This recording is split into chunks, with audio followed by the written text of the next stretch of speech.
जब आपका पार्टनर आपको ब्रेकअप के बारे में बताता है, जब आपका पार्टनर ब्रेकअप की बात करता है, तब आपको सोच समझ कर उनके सामने रिहे करना चाहिए। क्योंकि ब्रेकअप के बाद आपका एक्स पार्टनर आपकी लाइफ में वापस आएगा या नहीं आएगा, ये बहुत सारी बातें इस चीज़ के ऊपर डिपेंड है कि ब्रेकअप के टाइम, इस टाइम में आपने अपने पार्टनर को कैसे ट्रीट किया था, इस सिचुएशन को कैसे आपने डील की थी। देखो दोस्तों, अभी ही मैं एक लड़की से बात कर रहा था फ़ोन पे, तो उसने बताया कि हमारा रिलेशन 3 साल से बहुत ही बढ़िया था। अचानक से पार्टनर कहता है कि मुझे इंटरेस्ट नहीं है, अब रिलेशन को आगे लंबा खींचने का कोई मतलब नहीं है, कोई साथ में फ्यूचर नहीं है, तो मैं ब्रेकअप करना चाहता हूँ।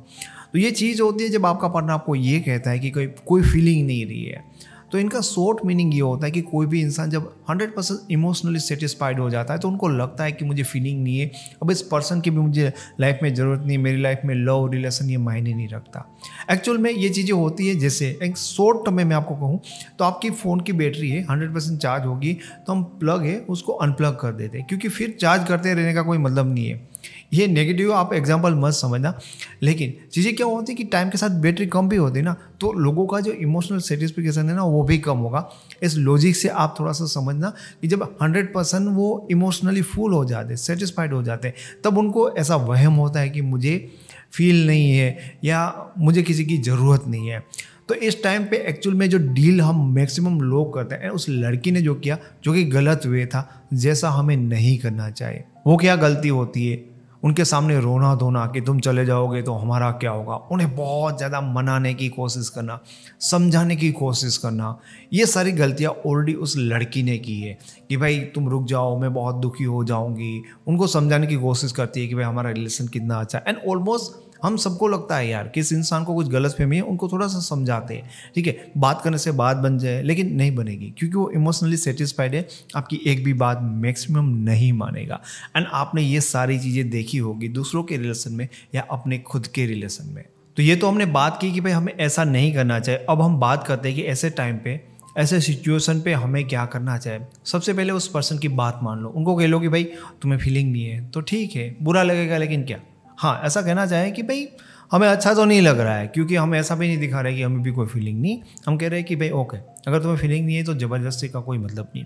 ऐसे क्या होगा, ऐसे आप दोनों का झगड़ा नहीं होगा, आप दोनों का जो कॉन्टेक्ट है ना वो ख़त्म नहीं होगा, और ये बहुत ज़्यादा ज़रूरी होता है।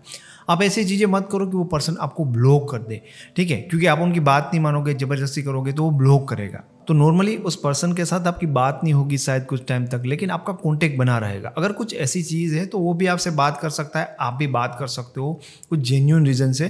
पर आपको क्या करना है कि जस्ट जुड़े रहना है। कभी कभार आप दिख जाओ, कभी कभार बात हो जाए तो ये ओके है, लेकिन हम जो एक रिलेशन में थे, कॉल करते थे, मैसेज करते थे, केयर करते थे, ठीक है, अपनी फीलिंग दिखाते थे, तो ये भी नहीं करना है। और ऐसा तो दिखाना है कि हम दुखी है एंड हम उनकी बात से एग्री भी करते हैं कि फीलिंग नहीं है तो ओके। एक खास मैं आपको एडवाइस यहाँ पर ये देना चाहता हूँ कि बहुत सारे लोग नो कॉन्टेक्ट के बारे में बहुत ज़्यादा जान गए और हर जगह पे यूज़ कर लेते हैं। तो प्लीज़ इस मेथड को अगर आप यूज़ करो, ये मेथड, तो आपको नो कॉन्टेक्ट रूल नहीं यूज़ करना है, क्योंकि इसमें उनका कोई काम नहीं है।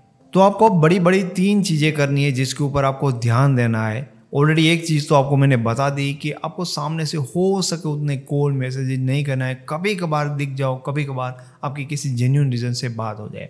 नंबर 1 चीज़ जो आपको करनी है ना, आपको ना अपनी पर्सनैलिटी में चेंज करना है। हाँ, ये बहुत ज़्यादा ज़रूरी है, हमारी आउटर पर्सनैलिटी, ठीक है, आपका ड्रेसिंग स्टाइल, आपकी हेयर स्टाइल, ये चेंज ना लोगों का ध्यान बहुत खींचता है। आपने हमेशा देखता है कि बदलती हुई चीज़ें ना लोगों का ध्यान खींचती है। तो 100% वो सेटिस्फाइड हो गए, थोड़ा सा हमसे बोर भी हुए हैं। साथ साथ में ना ट्राई करना कि जो आपकी इनर पर्सनालिटी होती है, लाइफ की हैबिट्स, आपका बिहेवियर, वो भी चेंज थोड़ा ज़्यादा आना चाहिए। वो फुल डिटेल आपको हमारी एक्सबैक वीडियो सीरीज़ है या एक्सबैक ई बुक है उसमें मिलेगी। पर मैं आपको ऊपर ऊपर की चीज़ें बताता हूँ कि आप हो सके उतना पर्सनैलिटी वाइज भी चेंज करो, ये भी बहुत ज़्यादा ज़रूरी है। उससे क्या होगा कि कुछ टाइम में उनका आपको अटेंशन मिलेगा, वो जब आपको चेक करेंगे, ठीक है, क्योंकि ऐसा होता है कि वो कुछ टाइम के बाद आपको स्टॉप करेंगे। ऐसा नहीं कि हर दिन, पर जब करेंगे तब ये चेंज उनको कन्फ्यूज़ करेगा। इसलिए बहुत ज़्यादा ज़रूरी है कि वो ऐसे सोचे आपके बारे में कि भाई मतलब ये चीज़ें क्या है, वो मजबूर होगा, क्योंकि उनको भी पता है कि मैंने इसको छोड़ दिया तो इसको रोना चाहे, उसको दुखी रहना चाहे, ठीक है, इसको तड़पना चाहे, लेकिन वो आपके पर्सनैलिटी में चेंज देखते कि आप तो मस्त होकर रह रहे हो, ठीक है, मतलब आप अच्छी अच्छी चीज़ें ही कर रहे हो अपनी लाइफ में, तो आपको रोना धोना तो ब्रेकअप के टाइम पे भी नहीं है एंड बाद में भी नहीं है। तभी भी आपने चीज़ों को एज इट इज़ एक्सेप्ट किया था, तभी उनका माइंड से थोड़ा सा ना आपके बारे में बदलना स्टार्ट हो जाता है। जब आपकी पर्सनैलिटी चेंज देखता है तो आप क्या होते हैं कि एक टाइम होता है कि हम उनके साथ डायरेक्टली कॉन्टेक्ट में तो नहीं होते, लेकिन 1 महीना 1.5 महीना उसके बाद हम चीज़ें ट्राई भी करते कि वो पर्सन हमको नोटिस कर पाए। तो आपके सोशल मीडिया स्टेटस वगैरह या फेस टू फेस देखता है तो बहुत अच्छी चीज़ है, वहाँ पे उनको लगना चाहिए कि आप में कुछ चेंज है एंड आप पहले से कुछ अच्छी तरह से बन के रहते हो। साथ साथ में ये भी ज़रूरी है कि आप कुछ दोस्त बनाएं, नए दोस्त बनाएं। क्यों आपको दोस्त बनाना चाहिए? क्योंकि जब हम रिलेशनशिप में होते हैं तो ज़्यादातर टाइम हम दोस्तों को नहीं देते, हम उस पर्सन को देते हैं एंड हम ऐसा दिखाने की कोशिश करते हैं कि हमारी लाइफ में तुम्हारे सिवा कोई है ही नहीं, दोस्त नहीं है, ये नहीं वो नहीं, कुछ नहीं है, तुम ही तुम हो।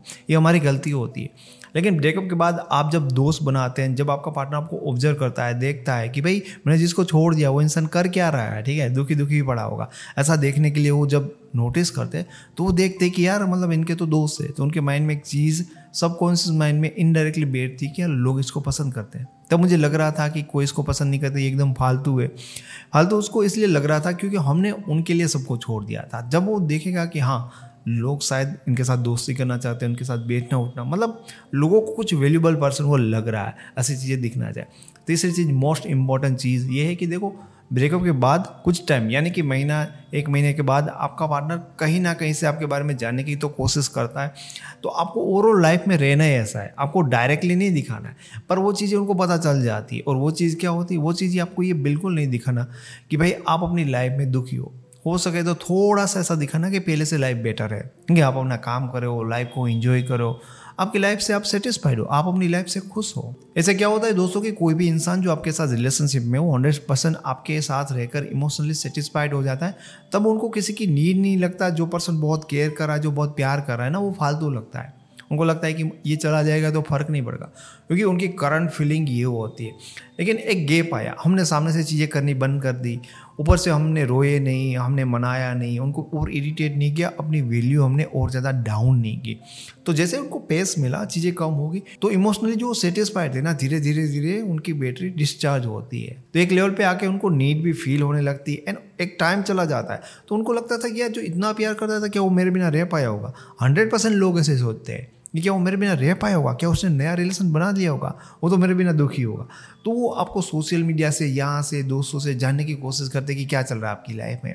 एंड ये 3 चीज़ जो मैंने आपको बताया कि जो आपको करना है, आपकी पर्सनालिटी में चेंज, नए फ्रेंड्स, और ऐसा ना दिखाना कि आप दुखी हो। जब वो पर्सन ये देखेगा तो एक तो चीज़ है कि जो उन्होंने सोचा था वैसा नहीं हुआ, वहाँ पर वो कंफ्यूज हो गए। दूसरी चीज़ कि ये सारी चीज़ें नेचुरली भी लोगों को आपसे अट्रैक्ट करती, तो आपके एक्स को तो डबल अट्रैक्ट करेगी, क्योंकि कोई इरिटेशन वो वाली चीज़ नहीं, ऊपर से वो ऑलरेडी जो उनका इमोशनल सेटिस्फिकेशन था, उनकी बैटरी डाउन होने शुरू हो गई है।